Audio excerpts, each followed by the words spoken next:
क्या आप जानते हैं कि खून में बढ़ा हुआ ट्राइग्लिसराइड आपकी बॉडी में डायबिटीज़ है या नहीं, या इंसुलिन रेजिस्टेंस है या नहीं, इसका एक मार्कर हो सकता है। डायबिटीज़ होने से पहले की सीढ़ी होती है इंसुलिन रेजिस्टेंस, और अक्सर ये इंसुलिन रेजिस्टेंस में क्योंकि ब्लड शुगर लेवल्स एलिवेट नहीं होते तो अक्सर ये मिस हो जाता है। क्या हाई ट्राइग्लिसराइड को हम इंसुलिन रेजिस्टेंस का एक मार्कर मान सकते हैं? क्या हाई ट्राइग्लिसराइड लेवल के बेस पे हम प्रेडिक्ट कर सकते हैं कि किसी व्यक्ति को इंसुलिन रेजिस्टेंस या अर्ली स्टेज का डायबिटीज़ चालू हुआ है या नहीं? आज इस पर बात करेंगे। आज हम बात करेंगे कि हाई ट्राइग्लिसराइड का लेवल आपके बॉडी में होने वाले या फ्यूचर में होने वाले डायबिटीज़ को कैसे आपको पहले बता सकता है। टॉपिक पर जाने से पहले जो लोग हमारे चैनल पर नए हैं उन्हें रिक्वेस्ट करूंगा कि चैनल को सब्सक्राइब करें, वीडियोस को लाइक करें, शेयर करें, फॉलो करें, कमेंट करें, पूरा देखें।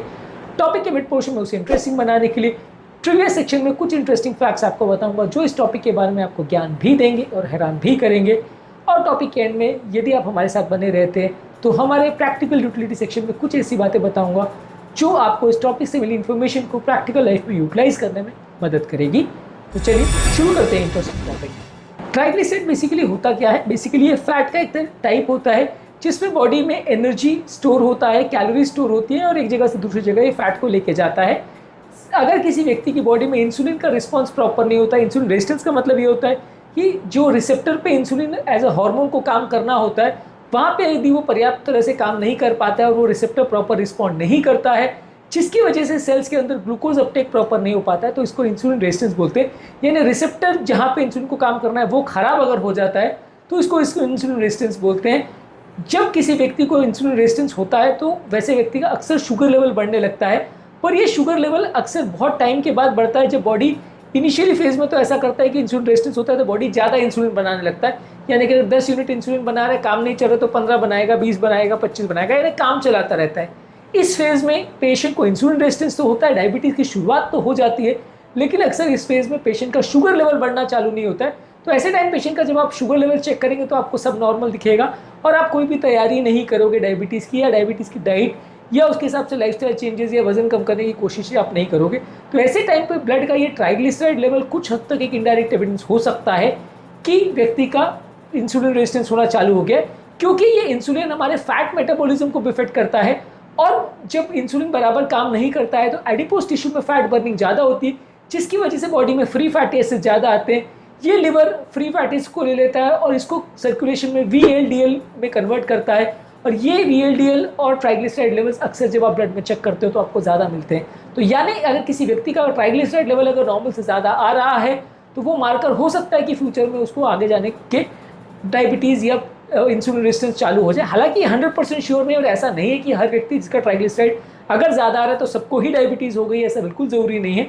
लेकिन ये डेफिनेटली उसका एक प्रिकर्सर, एक मार्कर हो सकता है।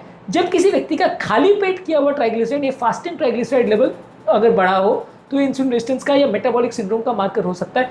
ये बात ज़रूरी है कि ये फास्टिंग सैंपल हो, कई बार अगर आपने कुछ खाना खाने के बाद या नाश्ते के बाद सैंपल लिया तो वो गलत आ सकता है। इसके अलावा अगर किसी व्यक्ति का ट्राइग्लिसराइड लेवल और HDL का रेशियो अगर गड़बड़ है, यानी ट्राइग्लिसराइड टू HDL का रेशियो अगर ज़्यादा है, तो ये इंसुलिन रेजिस्टेंस का बहुत बड़ा मार्कर है as compare to triglyceride alone.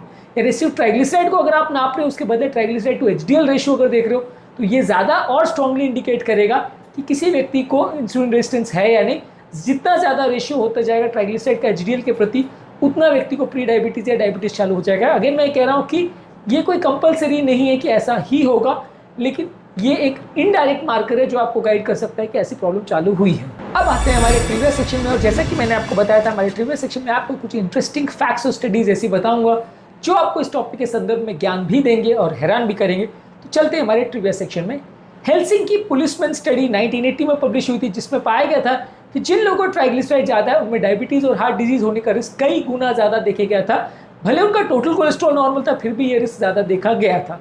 इसके अलावा ट्राइग्लिसराइड टू HDL रेशियो पर स्टडी हुई है, और जिसमें पाया गया है कि अगर किसी व्यक्ति का ट्राइग्लिसराइड टू HDL रेशियो 3.5 से ज़्यादा अगर आ रहा है तो ये इंडिकेट करेगा कि इसको इंसुलिन रेजिस्टेंस हो सकता है, भले व्यक्ति का फास्टिंग ग्लूकोज अगर नॉर्मल भी आ रहा है तो भी।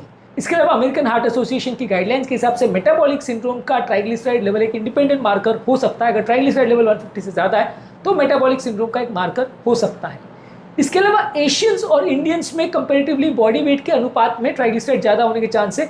इसको थिन फैट फिनोटाइप बोलते हैं, यानी शरीर तो इनका पतला होता है लेकिन बॉडी में इंसुलिन रेजिस्टेंस और डायबिटीज ज़्यादा होने का चांस रहता है। नॉर्मल वेट होने के बावजूद भी इस तरह के लोगों में, एशियन लोगों में ट्राइग्लिसराइड लेवल या मेटाबॉलिक सिंड्रोम होने के चांसेस ज़्यादा होते हैं। इसके अलावा ज़्यादातर तो वैसे स्टडीज़ आपको कहते हैं कि फास्टिंग ट्राइग्लिसराइड ही मेजर करो, लेकिन स्टडीज़ ने शो किया कि अगर नॉन फास्टिंग या ना बिना खाली पेट वाला अगर ट्राइग्लिसराइड भी मेजर करो तो वो भी कुछ हद तक आपको गाइड कर सकता है। हालांकि ज़्यादा अच्छा प्रेडिक्टर फास्टिंग ट्राइग्लिसराइड लेवल होता है।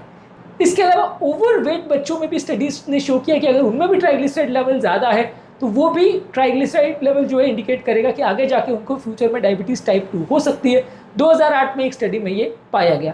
तो बेसिकली अगर किसी व्यक्ति को अगर ट्राइग्लिसराइड लेवल खाली पेट में ज़्यादा पाया जाता है तो ये आप समझ सकते हैं कि फ्यूचर में उसको एटलीस्ट हार्ट अटैक होने का चांस ज़्यादा होगा, लकवा होने का चांस ज़्यादा होगा, और सबसे इंपॉर्टेंट ये है कि डायबिटीज़ होने का रिस्क ज़्यादा होगा।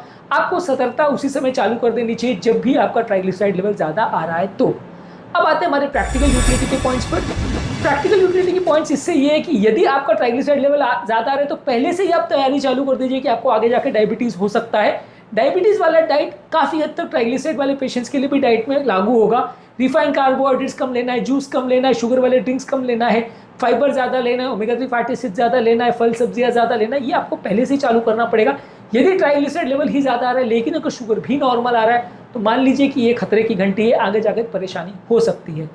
इसके अलावा आप अगर वजन कम करते हैं, 16:8 स्ट्रैटेजी से इंटरमिटेंट फास्टिंग करते हैं तो ये आपके ट्राइग्लिसराइड लेवल्स को भी तेजी से कम करता है। जैसे कि इंसुलिन रेजिस्टेंस के लिए बिल्कुल रामबाण दवा की तरह काम करता है, वैसे ही ट्राइग्लिसराइड लेवल्स को भी कम करता है। तो ट्राइग्लिसराइड्स अगर ज़्यादा है तो सिर्फ दवाओं पर जाने के बदले फास्टिंग को ट्राई करिए, इसके रिजल्ट्स मैजिकल है, ये मैं आपको श्योर कर सकता हूँ। इसके अलावा स्लीप और स्ट्रेस में एक सिग्निफिकेंट संबंध है। स्टडीज़ ने शो किया कि अगर किसी व्यक्ति की स्लीप कॉम्प्रोमाइज है तो उसके ट्राइग्लिसराइड लेवल्स और इंसुलिन रेजिस्टेंस ज़्यादा हो सकता है। तो अच्छी क्वालिटी की नींद पर भी फोकस करें यदि आपके ट्राइग्लिसराइड ज़्यादा आ रहे हैं। इसके अलावा जब भी कभी भी ट्राइग्लिसराइड ज़्यादा है तो डेफिनेटली अपने डॉक्टर को एक बार दिखा दे तो अच्छा है, क्योंकि ट्राइग्लिसराइड सिर्फ इंसुलिन रेजिस्टेंस का मार्कर नहीं, बहुत सारी और बीमारियां और खासकर हाई हार्ट अटैक के रिस्क और स्ट्रोक का रिस्क का मार्कर तो हो ही सकता है। तो डेफिनेटली अपने डॉक्टर को दवाइयों के संदर्भ में कंसल्ट जरूर कर लें कि दवाइयों की आवश्यकता है या नहीं।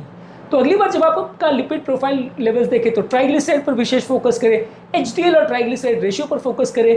मान के चलिए कि नॉर्मल ब्लड शुगर होने के बावजूद भी आपकी बॉडी में डायबिटीज़ की दस्तक हो सकती है, जिसके लिए आपको सतर्क रहना जरूरी है। उम्मीद करूंगा कि आज के टॉपिक में कुछ नई बातें जानने को मिली होगी। टॉपिक एंड करने से पहले इस टॉपिक के संदर्भ में जो भी आपके कमेंट्स है कमेंट सेक्शन में लिख के हमें जरूर बताइए।